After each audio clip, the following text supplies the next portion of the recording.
Mpendwa mtazamaji na msikilizaji, ninakuja tena mbele zako nikikusalimu kwa jina la Yesu Kristo, na ukaribisha tena tuweze kuungana pamoja katika kulitafakari neno la Mungu, katika hotuba hii ya neno la Mungu ambayo Mungu anaruhusu tuweze kuisikiliza na iweze kutupatia mwanga katika maisha haya tunapoutafuta wokovu kwa ajili ya uzima wa milele. Na ninapoenda kufanya hiyo hotuba ya neno la Mungu mbele zako, ninakusihi na ninakuomba basi utenge muda wako sasa kwa ajili ya kwenda pamoja kwa jina la Yesu Kristo. Nikualike sasa tuweze kuomba pamoja tunapoanza somo letu la leo katika hotuba hii ya neno la Mungu. Na tuombe. Baba yetu na Mungu wetu ishie milele, ninakuja mbele zako na mpendwa mtazamaji na msikilizaji. Kwa pamoja tunakusihi na kukuomba utupatie neema, ukaweze kutusaidia kulielewa somo ambalo liko mbele zetu, ukaweze kutusaidia kulisikia. Lakini msaidie sana mtazamaji na msikilizaji wa kipindi hiki apate ujumbe utakao msaidia katika maisha yake. Muongoze, mbariki na kumtakasa. Lakini pia baada ya somo hili tuwe tumesogezwa karibu zaidi na uzima na msamaha na kupokelewa tena mbele zako Bwana, ili tuone wokovu na tukaupokee kwa jina la Kristo Yesu. Amina. Somo letu la leo au hotuba yetu ya leo ya neno la Mungu inapatikana katika kitabu kile cha Luka sura ya 4. Luka sura ya 4, nitaanza kusoma ule mstari wa 41 mpaka mstari wa 52. Ninaomba unitegee masikio nisome hiki kipande, na kama una Biblia pia unaweza ukafuatisha ninaposoma tuweze kusoma pamoja. Kitabu kile cha Luka sura ya 2 mstari ule wa 41 mpaka mstari wa 52. Neno la Mungu linasomeka kama ifuatavyo: Basi wazee wake huenda Yerusalemu kila mwaka wakati wa sikukuu ya Pasaka. Na alipopata umri wa miaka 12, walipanda kama ilivyokuwa desturi ya sikukuu.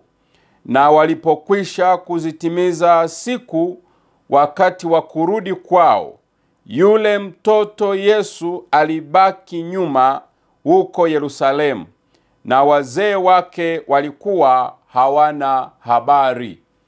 Mstari ule wa 44 unasema: Nao wakadhani ya kuwa yumo katika msafara, wakaenenda mwendo wa kutwa, wakawa wakimtafuta katika jamaa zao na wenzao. Na walipomkosa wakarejea Yerusalemu huko wakimtafuta. Mstari wa 46 unasema: Ikawa baada ya siku 3 wakamwona hekaluni ameketi katikati ya walimu, akiwasikiliza na kuwauliza maswali.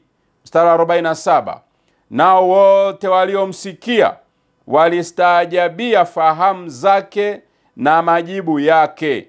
Na walipomwona walishangaa. Na mama yake akamwambia, Mwanangu, mbona umetutenda hivi? Tazama, baba yako na mimi tulikuwa tukikutafuta kwa huzuni. Mstari 49: Akawaambia, Kwani kunitafuta? Hamkujua ya kuwa imenipasa kuwamo katika nyumba ya baba yangu? Nao hawakuelewa na neno hilo alilowaambia. Mstari 51: Akashuka pamoja nao mpaka Nazareti, naye alikuwa akiwatii na mamaye aliyaweka hayo yote moyoni mwake. Naye Yesu akazidi kuendelea katika hekima na kimo, akimpendeza Mungu na wanadamu. Haleluya. Haleluya. Mpenzi mtazamaji na msikilizaji, katika hotuba yetu hii ya leo ambayo ina kichwa cha somo kinachosema usimsahau Yesu. Usimsahau Yesu. Katika kisa hiki umesikia jinsi wazazi wa Yesu, Biblia imewaita wazee, lakini tafsiri halisia inasema wazazi. Wazazi hawa wa Yesu walikwenda na Yesu kutoka nyumbani Nazareti mpaka Yerusalemu katika hekalu ili kuhudhuria sikukuu ya Pasaka. Siku hii walisafiri, na ulikuwa ni utamaduni wa Wayahudi na mataifa jirani kusafiri kutoka kwenye nyumba zao wakija Yerusalemu kwa ajili ya kuhudhuria sikukuu ya Pasaka. Sikukuu ya Pasaka ilikuwa ni sikukuu kubwa sana iliyokusanya watu wengi mno. Watu walitoka katika kona mbalimbali za nyumba zao, walitoka kwenye kona mbalimbali za mashamba yao, walitoka kwenye kona mbalimbali za shughuli zao. Waliacha mambo yote wakaja Yerusalemu kuja kwenye sikukuu. Na siku hii sasa Yusufu na mke wake Mariamu wakasafiri na familia nzima. Yesu akiwa kijana mdogo mwenye miaka 12 umri wake, wakasafiri naye kutoka nyumbani mpaka Yerusalemu. Na walipokuja Yerusalemu waliishi hapo siku kadhaa, takribani juma moja, maana hizi sikukuu zilisherehekewa kwa muda wa siku 7.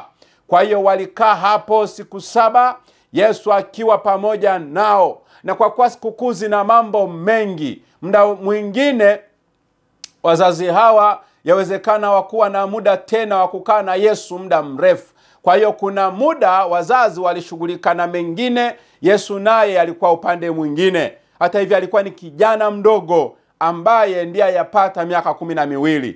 Sasa baada ya sikukuu kuisha, Biblia imesema walianza safari kurudi nyumbani. Na walipoanza safari kurudi nyumbani, njiani wazazi wanajikagua, wanakuta Yesu hawanaye. Wanakuta Yesu hayupo tena pamoja nao. Na wanapotafuta, Biblia imesema wakadhani kwamba yuko na wenzake.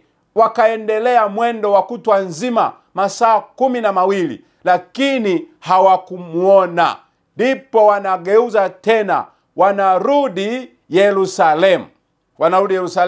Na wanapofika Yerusalemu, wanamtafuta kwenye viunga vya mji, hawamuoni. Lakini walipokumbuka, sikiza kaka neno, walipokumbuka kurudi hekaluni, ndipo wanamkuta hekaluni. Na wanapomkuta hekaluni, mama yake anamuuliza, mwanangu, mbona umetutenda hivi? Yesu anasema, nalipaswa kuwa katika nyumba ya Baba yangu. Nyumba ya Baba yangu. Na kisa kinasema baadaye wakakutana tena, wakaanza safari kwenda nyumbani. Fungu la 52 limesema mama yake Yesu, yani Mariamu, mambo hayo aliyaweka moyoni, aliyazingatia. Na Yesu, mstari wa 52 umesema, ndipo akazidi kukua katika hekima na katika kimo, akimpendeza Mungu, akiwapendeza na wanadamu. Somo linasema usimsahau Yesu. Usimsahau Yesu. Mpendwa msikilizaji na mtazamaji wa kipindi hiki, naomba nikuulize swali. Je, uliwahi kumsahau mtu fulani uliyekuwa unampenda sana? Uliwahi kusahau kazi fulani ambayo ni ya muhimu sana? Uliwahi kusahau kifaa fulani ambacho kingekusaidia, lakini ukajikuta umekiacha mbali sana na wewe. Uliwahi kusahau appointment fulani ya muhimu sana ambayo kwa kweli hukutakiwa kuisahau. Je, usahaulifu huu ulitokana na nini?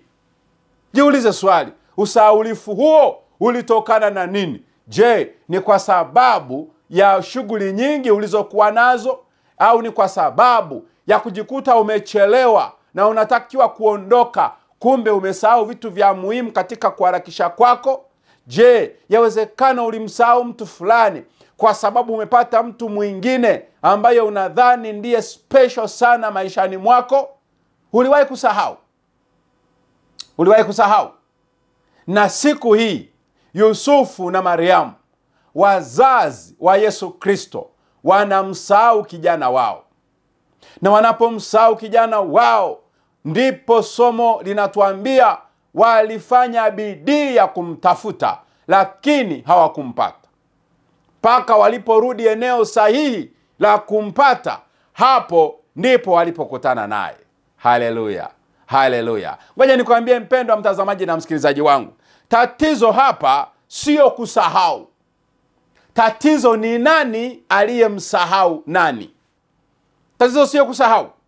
Tatizo aliyesahau ni nani. Hawa ni wazazi wa Yesu Kristo, ni mtoto wao, wanaishi naye nyumbani. Haishi kwamba ni wazazi. Hawa wazazi pia wana ahadi ya Mungu, walioambiwa na Mungu kwamba huyu mtoto sio mtoto wa kawaida. Huyu ni mfalme, huyu ni mkombozi wa dunia, huyu atabeba dunia kwenye mabega yake, huyu ni kiongozi, huyu ni mkombozi. Matumaini ya ulimwengu yako mabegani mwa mtoto huyu. Sasa angalia sasa, pamoja na ahadi zote za Mungu, pamoja na msisitizo wote wa mbingu, pamoja na kuzaliwa kwa uajabu kwa Yesu alivyozaliwa, lakini inatokea hawa wazazi wenye hiyo elimu ya kutosha, waliopewa maelekezo ya kutosha kuhusu huyo mtoto Yesu, wanafika mahali wanasahau. Na katika maisha ya kusahau ndio yanatukumba hata sisi. Unajikuta unasahau mambo fulani ya muhimu sana katika maisha yako. Unasahau mambo fulani ya muhimu licha ya kwamba umesisitizwa sana, lakini unajikuta unasahau. Na unasahau katika kipindi ambacho ni cha muhimu sana. Hizi zilikuwa ni sikukuu za Pasaka. Sikukuu ambazo taifa lote la Wayahudi, taifa lote la Israeli walikumbuka namna Mungu alivyowaokoa kutoka katika nchi ya utumwa, nchi ya Misri. Pasaka ni kielelezo cha muujiza mkubwa ambao Mungu aliufanya katika nchi ya Misri. Katika nchi ya Misri, Mungu alifanya muujiza wa mwisho wa kuwaua wazaliwa wa kwanza wote, pigo la mwisho lile la kuwaua wazaliwa wa kwanza wote wa nchi ya Misri. Na kila familia waliochinja kondoo wakapaka damu ya kondoo kwenye miimo ya milango ya nyumba. Hiyo nyumba ilinusurika. Yule malaika aliyetumwa kufanya hiyo kazi ya kuondoa uhai kwa wazaliwa wa kwanza wote wa Misri, alipokuwa nakutana na nyumba ambayo mbele yake imepakwa damu, malaika akiona damu anapita juu ya nyumba. Kwa lugha rahisi, malaika ana pass over. Ndio unasikia inaitwa Pasaka, pass over. Malaika anapita juu ya nyumba. Kwa nini? Ameona damu. Kwa nini? Ameona damu, kiashiria kwamba nyumba hiyo tayari kafara imefanyika.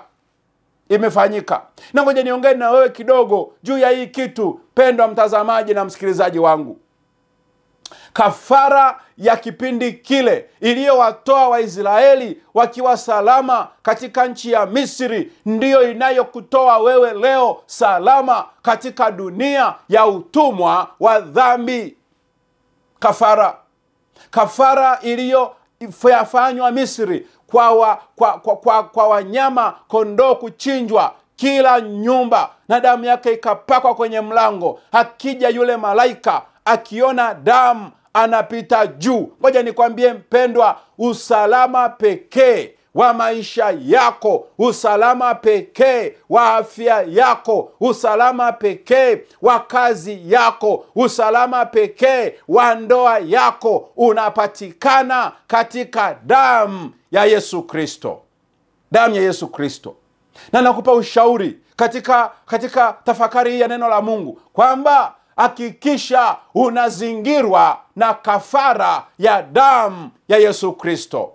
Ninajua kuna watu wanatoa kafara ya damu ya watu wao. Watu wanatoa kafara ya damu ya ndugu zao ili wapate pesa. Wanatoa kafara ya damu ya watu wao wa karibu ili wafanikiwe kwenye maisha. Ngoja nikwambie mpendwa, ili ufanikiwe katika dunia hii na katika dunia ijayo, katika nchi hii na mbinguni pia, ili uweze kupata tiketi hiyo, usalama pekee ni katika damu ya Yesu Kristo. Na hivyo kama hujamwamini Yesu mpendwa, mwamini. Taifa la Israeli wakiwa Misri, kielelezo cha kuchinjwa kwa Yesu kilitolewa katika kuchinja kondoo na kupaka damu kwenye milango. Mabalaa yanapokuja yanakuta huko ndani ya damu ya Yesu. Mabalaa yanapita juu yako. Yanapita juu yako. Mabalaa yanapokuta humo ndani ya damu ya Yesu yanapita juu. Sio kwamba yatakuja, yatakuja. Lakini habari njema ni hii, yakikuta umefunikwa na damu yanapita juu. Na hii ndio ilikuwa sikukuu kubwa sana iliyosherehekewa vizuri. Wakikumbuka ukombozi wao kutoka Misri, walihudhuria wote, wazazi wa Yesu na Yesu mwenyewe. Wakafika Yerusalemu penye sherehe. Na wanapoendelea na sherehe, ngoja nikwambie kitu kinachoshangaza hapa. Wanapoendelea na sherehe, hawa wazazi hawa hata hawana habari Yesu yuko wapi. Yesu yuko wapi? Ngoja nikwambie mpendwa, yawezekana utafutaji unakufanya usiwe na habari ya wokovu unapatikana wapi. Yawezekana marafiki waliokuzunguka wanakufanya usiwe na habari ya Yesu yuko wapi. Yawezekana aina ya familia unayoishi nayo, aina ya mke uliye naye, aina ya mume uliye naye, aina ya wazazi ulio nao wanakufanya usiwe na habari ya neno la Mungu na habari ya wokovu wa maisha yako. Na katika somo hili na katika hubiri hili nakupa ujumbe huu kwamba weka matumaini yako kwa Yesu. Kwa Yesu. Pesa zitatafutwa ndio, lakini uache muda wa kuwa na habari ya wokovu wako uko wapi. Yesu alisema kwamba itamfaidia nini mwanadamu endapo ataupata ulimwengu mzima lakini akaipoteza nafsi yake. Akaipoteza nafsi yake. Itakufaidia nini mpendwa kupata vyeo, kupata majina mazuri, kupata kile unachokitaka, lakini ukapoteza nafsi yako siku ya wokovu wako? Ndio maana nakutia moyo, na ujumbe huu unatutia moyo kwamba tusiruhusu chochote kikatuondoa katika kinga ya kumwamini Yesu katika maisha yetu. Wazazi wa Yesu walikwenda na Yesu hekaluni. Haleluya. Wazazi wa Yesu walimbeba Yesu wakaenda naye hekaluni. Wakaenda naye sikukuu ya Pasaka. Na walienda na mtoto huyu kijana mdogo katika sikukuu ya Pasaka.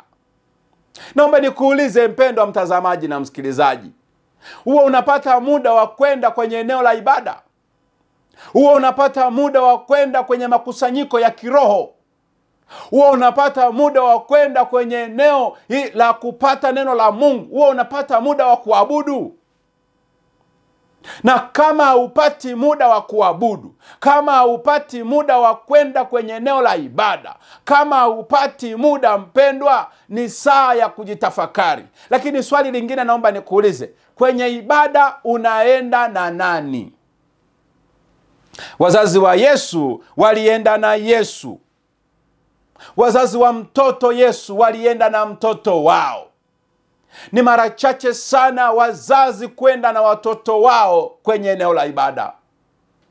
Mara nyingi wazazi wanaenda kuabudu, watoto hawajulikani wameenda wapi. Mara zingine watoto wanaenda kuabudu, wazazi wakiwa wamesalia nyumbani. Mara nyingi wazazi tumeshindwa kuwaweka watoto wetu katika mikono salama ya Mungu. Tumewabeba watoto, tumewaweka kwenye shule. Naomba niliseme hili pia, pendwa mtazamaji na msikilizaji. Mtoto wako anasoma shule ipi? Je, hiyo shule anayosoma inampa nafasi ya yeye kukutana na wokovu wa maisha yake? Inampa nafasi ya yeye kukutana na Kalvari ya Yesu Kristo ili aokolewe? Hiyo shule uliyompeleka, iwe ni kindergarten, iwe ni chekechea, iwe ni nursery, iwe ni daycare, iwe ni shule ya msingi, iwe ni shule ya sekondari, kiwe ni chuo cha kati au chuo kikuu, huko unakompeleka mtoto wako, kijana wako, je, anapata nafasi ya kukutana na Bwana na kumuhimidi na kumtukuza na kujifunza na namna anavyookolewa? Jiulize hilo swali. Maana wazazi wengi, na ni kweli, wazazi wengi tunaangalia grade, tunaangalia matokeo. Matokeo yakitoka, tuko kwenye mitandao, tunatafuta shule iliyofaulisha vizuri bila kuzingatia hiyo shule ina maadili gani. Tunabeba watoto wetu, tunapeleka mikononi mwa watu wasiomjua Mungu, mwa watu wasioitumia Biblia kama kitabu cha kiada darasani. Tunapeleka watoto huko tukiangalia grade. Ngoja nikwambie mzazi unayenisikiliza, grade peke yake hazikuwahi kuwa hazina bora ya mtoto. Hazikuwahi kuwa hazina bora ya mtoto. Mkumbuke mtoto Musa. Mtoto Musa alipokuwa Misri, alipozaliwa, wakati limetokea tangazo la kuua watoto wote wa kiume wa Kiebrania, mama amejifungua katoto ni ka kiume, akakachukua akakaweka kwenye kikapu kilichofunikwa lami ndani na nje, akaweka na mfuniko, akakipeleka kikapu kwenye sehemu ambayo anaweza huyo mtoto akaokotwe angalau awe mikono salama. Na ni kweli mtoto akaokotwa na binti Farao, na alipookotwa mtoto, Miriam dada yake na Musa akawa anafuatilia kujua ni nini kitampata mdogo wake. Na Musa anapookotwa anapewa jina la Musa na binti Farao. Baadaye wanatafuta atanyonyeshwa na nani. Ngoja nikwambie, Miriam akakimbia akaenda akasema, mimi nitampata mwanamke anayeweza akanyonyesha. Kumbe anatafuta namna ya kumrudisha mtoto kwenye mikono salama ya mama yake. Na Musa wakati ananyonyeshwa na mama yake, Biblia inasema mama yake alimwelekeza vizuri kwamba wewe sio Misri, wewe ni Mwisraeli, na hatima ya taifa hili iko mikononi mwako na huwezi kuifanya peke yako. Mungu wa mbinguni ataifanya pamoja na wewe. Ni mara ngapi mpendwa msikilizaji na msomaji na msikilizaji na mtazamaji wangu, ni mara ngapi umekutana na watu waliosoma sana lakini wako chini kimaadili? Wana grade nyingi nzuri, vyeti vyao vimepambwa kwa alama za juu, kwa GPA ya juu, kwa maksi za juu, ana tuzo zingine za ziada za pembeni. Lakini mtu huyo mwangalie maadili yake, mwangalie maisha yake, ni mkana Mungu, hamjui Mungu. Hata kama anamjua, hamtumikii Mungu. Hata kama anamtumikia, ni katika hali fulani ya upungufu, anaishi maisha yasiyo ya uaminifu. Lakini amesoma na ana grade nzuri na ana kazi nzuri, lakini maisha yake yamejaa mambo ya ovyo, kwa sababu wazazi wake hawakumpeleka mikono salama ya Mungu. Na jamii iliyostaarabika itategemea na umakini wa wazazi kwa watoto wanaowazaa. Jamii iliyostaarabika itategemea umakini wa wazazi kwa watoto wanaowazaa. Na jamii yoyote hapa duniani yenye nguvu hiyo inaanzia nyumbani. Na nakupa changamoto mzazi mwenzangu, nakupa changamoto rafiki yangu mtazamaji na msikilizaji, nakupa changamoto hii. Anza kuwaza ni wapi watoto wako unaenda nao. Yesu wazazi wake walimpeleka hekaluni. Amen. Na walipompeleka hekaluni, hapo ndipo Yesu alitamani kukaa maisha yake yote. Wakati wa kurejea nyumbani ulipofika, wazazi wakarejea nyumbani lakini hawana mtoto. Wazazi wakaanza safari ya kuja nyumbani lakini hawana mtoto. Walienda naye ndiyo, lakini hawajarudi naye. Hawakujali mtoto wao atakuwa kwenye mikono ya nani. Hawakujali kwenye safari watatembea na mtoto au watamuacha. Hawakujali ni mikono gani ambayo mtoto wao yupo. Hawakujali. Tumesoma, Biblia imesema kwamba wakati wanarejea nyumbani, njiani wanamtafuta Yesu lakini hawakumuona. Na naomba niongee kidogo na wewe rafiki yangu unayenitazama na kunisikiza. Naomba niongee na wewe kidogo. Hivi ulishai kujiuliza kwamba katika maisha yako ya uzazi na ulezi wa watoto wako umempatia nani? Yusufu na Mariamu, Biblia imesema walijua kwamba atakuwa na vijana wenzake, walikalake. Wakaashumu kwamba katika safari hii Yesu tunaye, lakini yuko na vijana wenzake. Kwa hiyo hawakuchukua muda wa kuchukua tahadhari mapema, ila wakahisi yuko na vijana wenzake. Ngoja nikwambie mpendwa mtazamaji na msikilizaji wangu, hawakumuacha kwa makusudi Yesu Kristo, bali walimuacha kwa bahati mbaya. Hawakumuacha kwa makusudi, ila walimuacha kwa bahati mbaya. Hawakumuacha kwa sababu walidhamiria kumuacha, ila ilitokea tu wakawa wamemuacha. Na mimi naomba niongelee maisha halisia tunayoishi leo. Ni kweli. Hapa naongelea mambo mawili. Naongelea wokovu wako, naongelea na wokovu wa mtoto wako.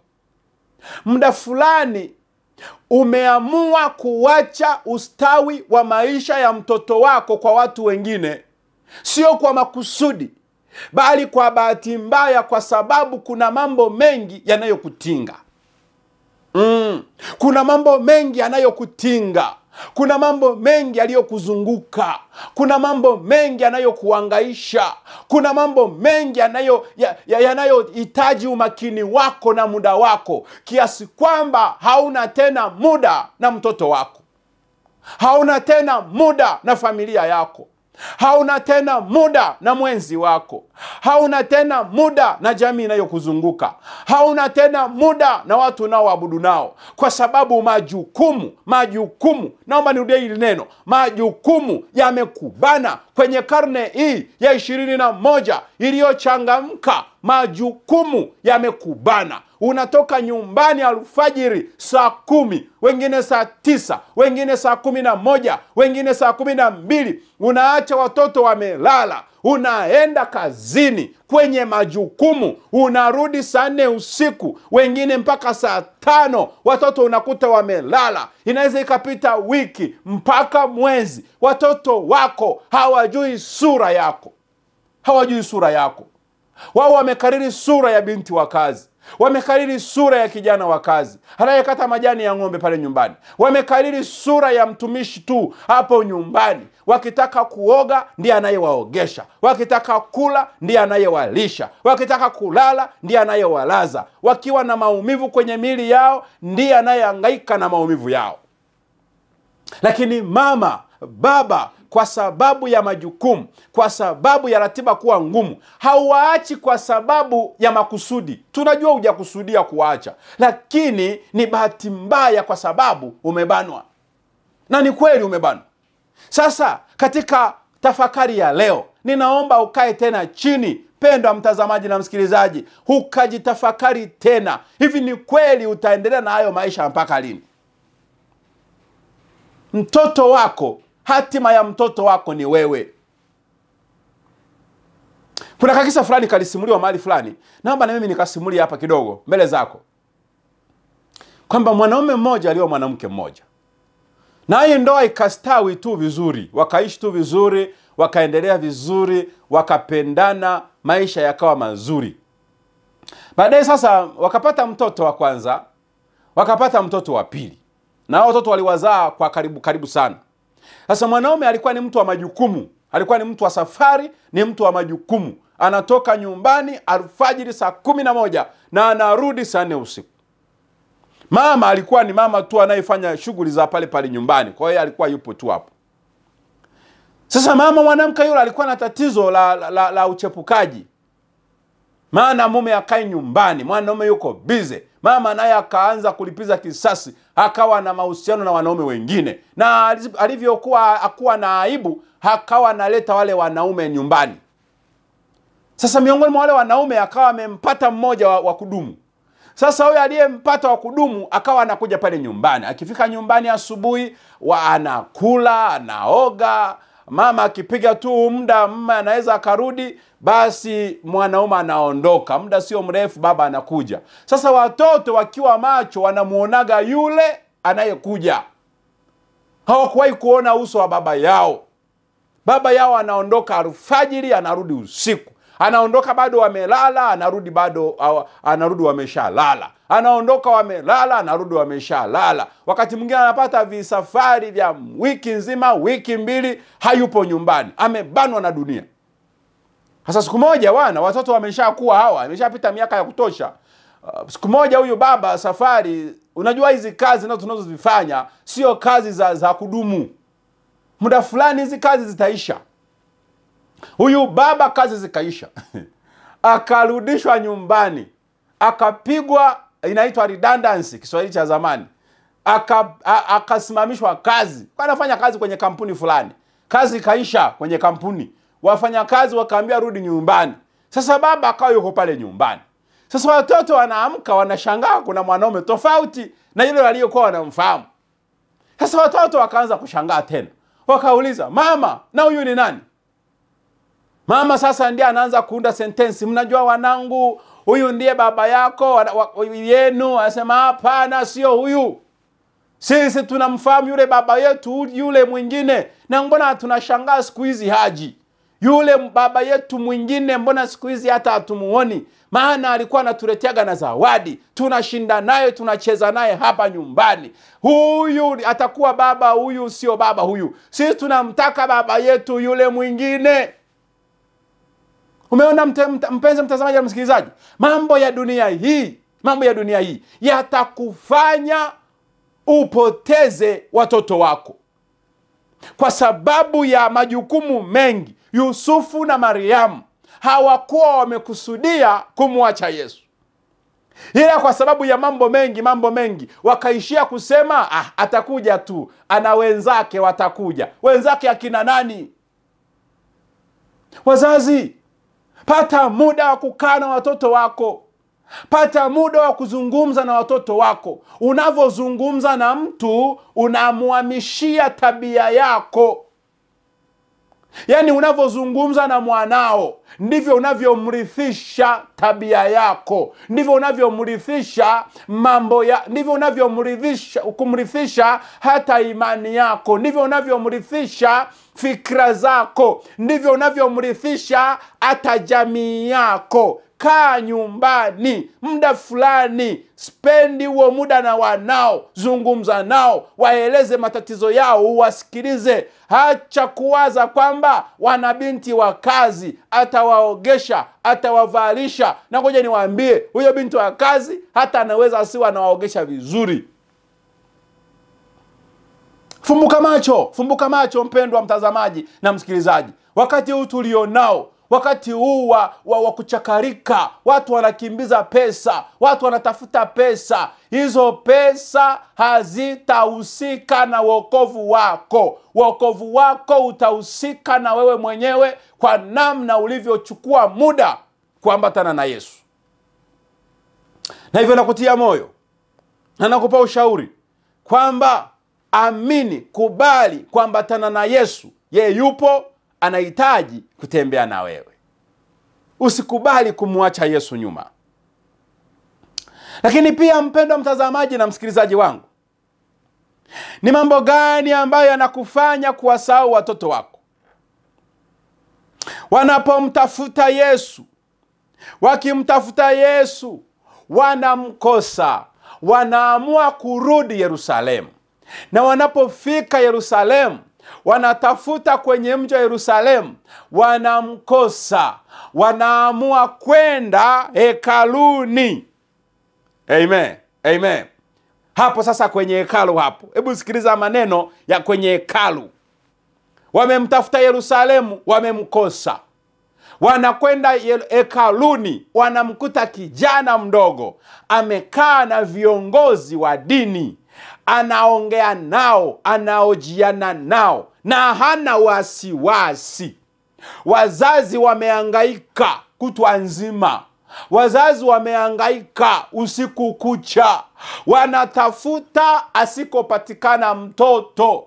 Wanakuja hekaluni, wala yeye hawazi kama wameenda.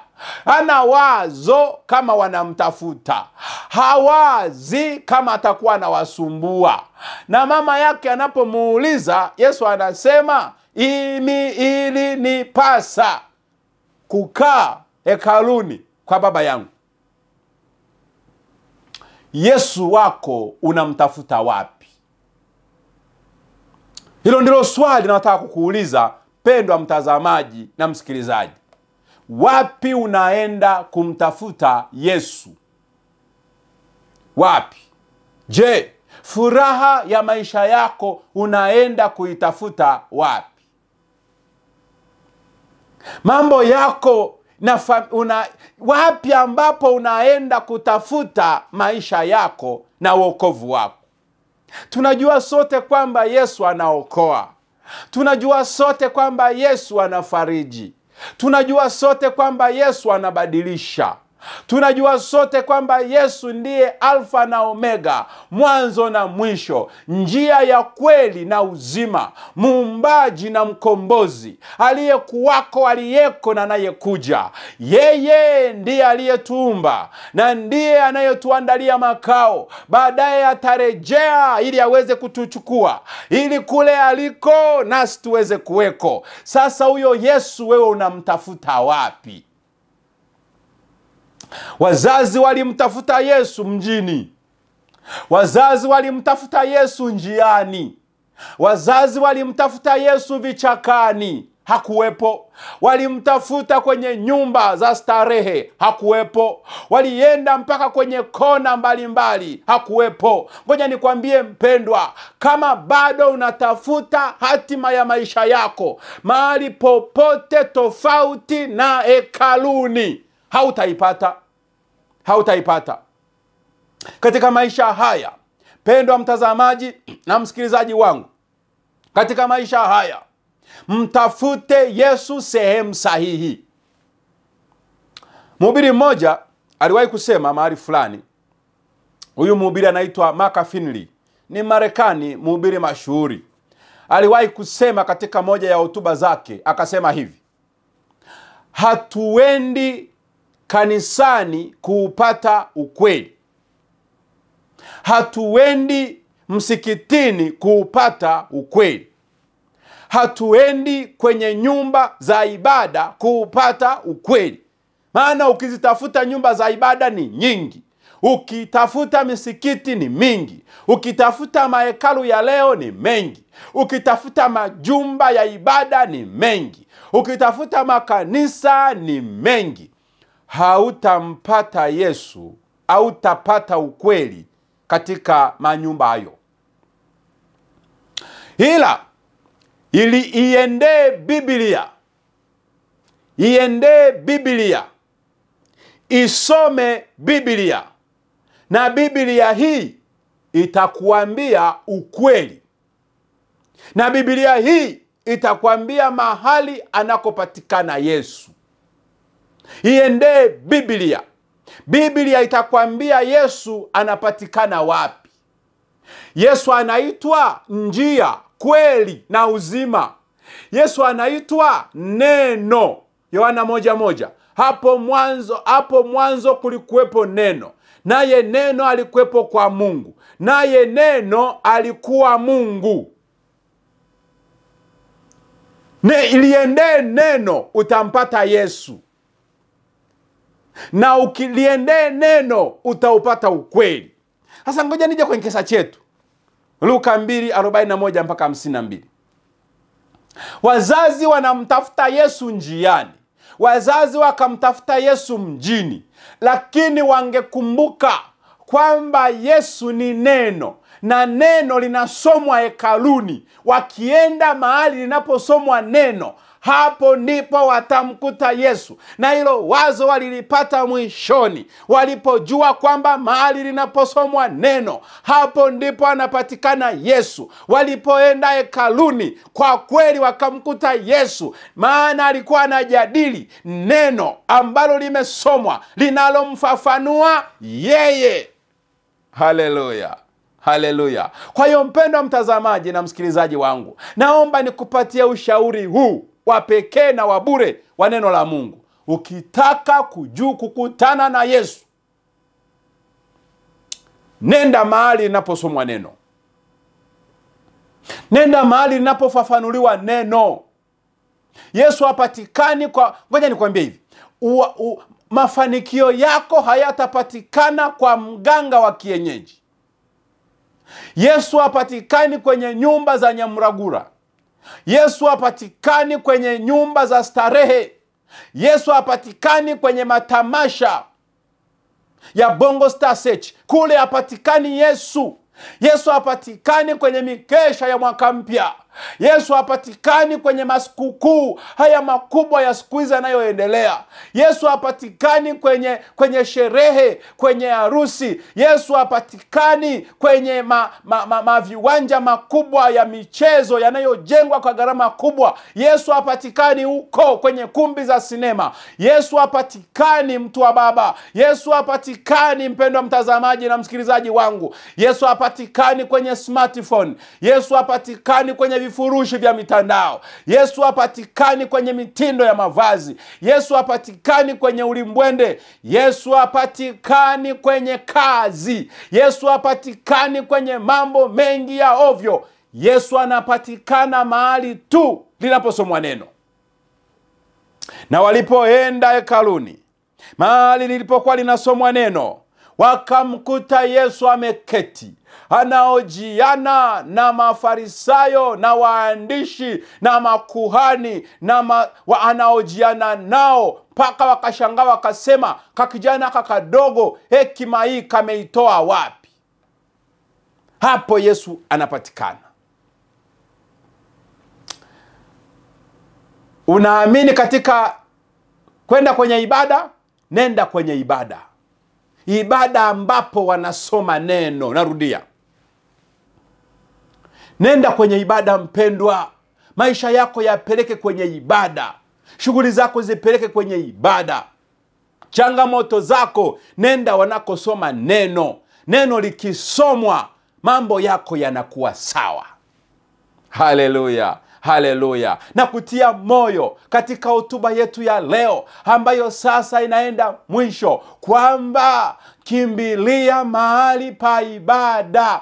Uwe na muda wa kwenda kwenye ibada. Kazi zipo tu rafiki yangu, utazifanya na hata hivyo hautazimaliza. Watu wengi wamefanya kazi na wamezikwa wakiwa bado na hamu ya kufanya kazi. Wengine wanafunikwa na mashimo ya machimboni. Yuko kwenye mashimo kule anatafuta dhahabu, shimo linashuka, anazikwa kule kule. Wengine wamezama kwenye maji ya mito na maziwa na bahari, wakiwa wanafanya kazi bila kupumzika. Wengine wameangukiwa na majumba makubwa katika senta za biashara, wakiwa wanatafuta maisha. Ngoja nikwambie, bora wangepata muda wa kutoka na kwenda kwenye ibada, wangenusuru maisha yao.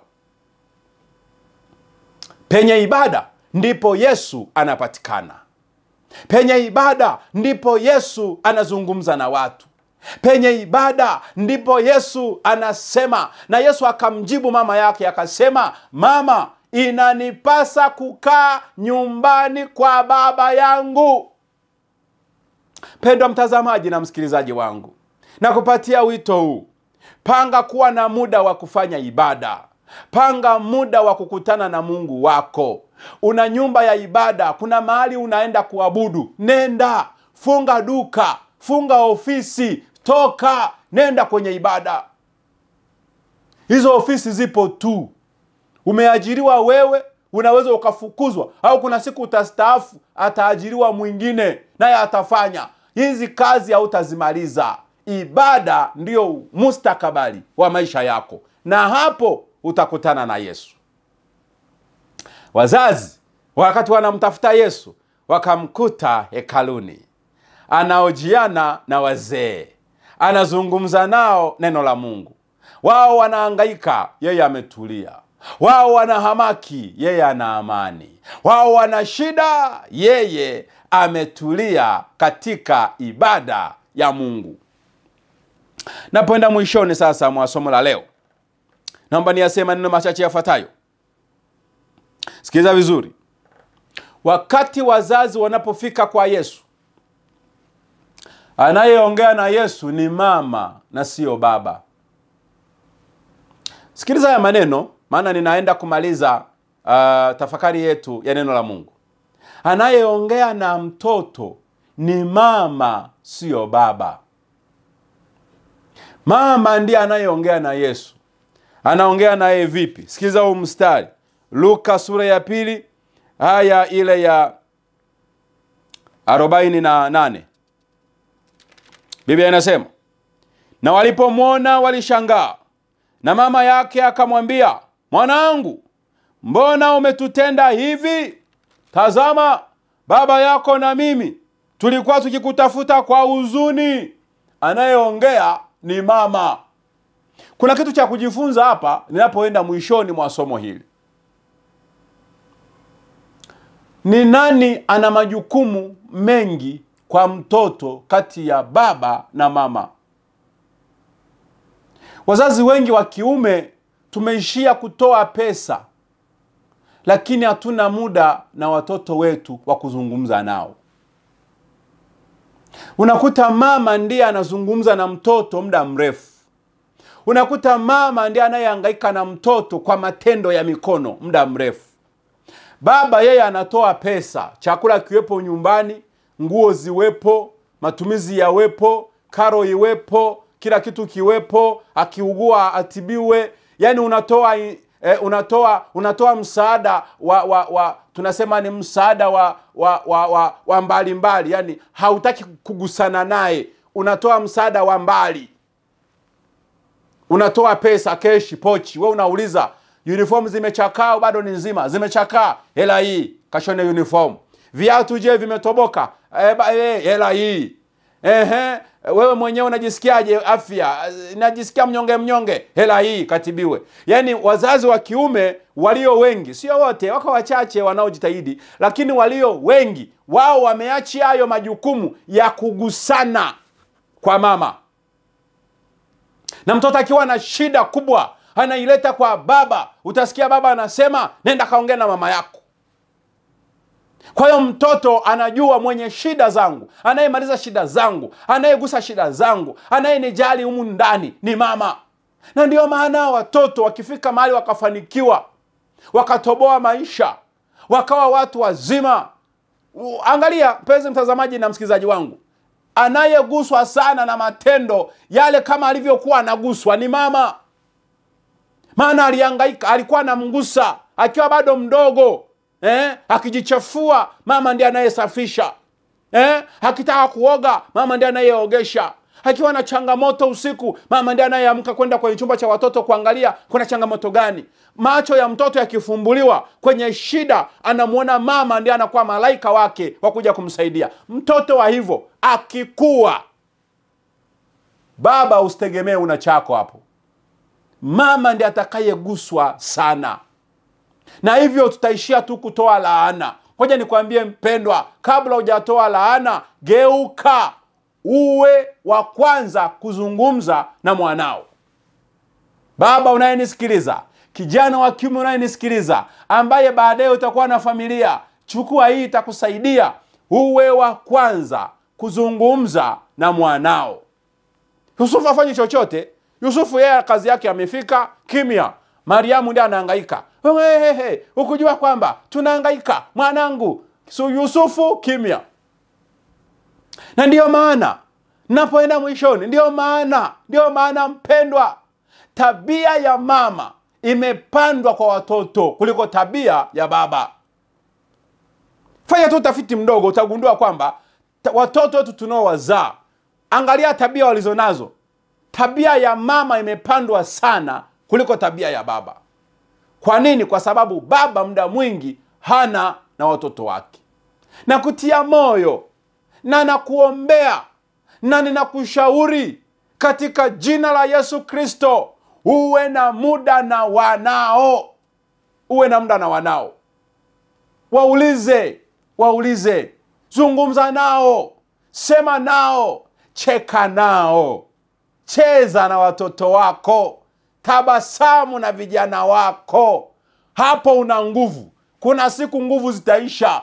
Utahitaji mtu wa kuzungumza na wewe, hawatakuwepo. Utahitaji mtu wa kucheka na wewe, hawatakuwepo. Utahitaji mtu wa kukutania kidogo, hawatakuwepo. Utahitaji mtu wa kukugeuza utakapojichafua. Unahitaji mtu wa kukusafisha, hawatakuwepo mpendwa. Utahitaji chakula fulani ukapate ambako kangekurudishia hamu ya kula, hautakapata. Kwa nini? Kwa sababu walipokuwa wadogo ukujihusisha nao.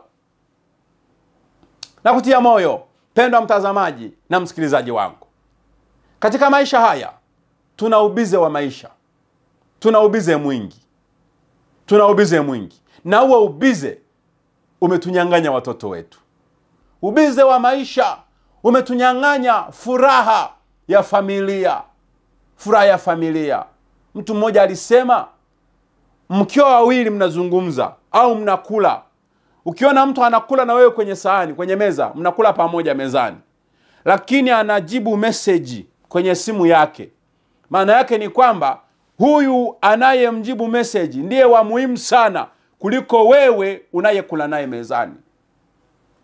Dunia imetupeleka huko. Dunia inaondoa ujamaa. Dunia inakata kabisa mahusiano. Dunia inatuondolea kabisa ibada. Inatuondolea kabisa kumtafuta Mungu. Na imetuingiza kwenye maisha tofauti kabisa. Maisha ya kuishi ukiwa isolated, huku na watu wengi lakini ambao hamuwasiliani. Na kutia moyo napomaliza somo hili kwamba usimsahau Yesu. Namba 2, usiwasahau wanao. Namba 3, usisahau familia yako. Usisahau. Kwa nini usisahau? Nenda nao kwa Yesu. Wapeleke kwa ibada. Peleka watoto wako kwenye ibada. Usiende peke yako. Mkiwa nyumbani, muwe na muda wa ibada. Kusanya familia, omba pamoja, zungumza pamoja, kula chakula pamoja. Hizi habari za kuweka chakula kwenye hotpot, kila mtu anapakua kwa muda wake, kula pamoja. Lakini pia mtafuteni Yesu pamoja. Tengeneza hayo mazingira na Mungu atakubariki sana. Nami nakuombea na nakutia moyo kwamba weka maisha yako mikononi mwa Yesu. Weka maisha ya familia yako mikononi mwa Yesu. Mtafute Yesu, yeye ndiye Pasaka halisia kwa wokovu wetu. Kwa jina la Kristo Yesu, amen. Tuombe pamoja. Baba yetu na Mungu wetu ishie milele, pendwa mtazamaji na msikilizaji wangu, nimeongea naye neno lako la uzima. Tumeona namna kielelezo cha Yesu kuja hekaluni na wazazi kurudi nyumbani bila Yesu na wakarudi kumtafuta, kilivyo cha pekee chenye mafundisho mengi kwa maisha yetu. Muda mwingi tumefanya mambo mengi, lakini tumejikuta tunasahau mambo ya muhimu sana.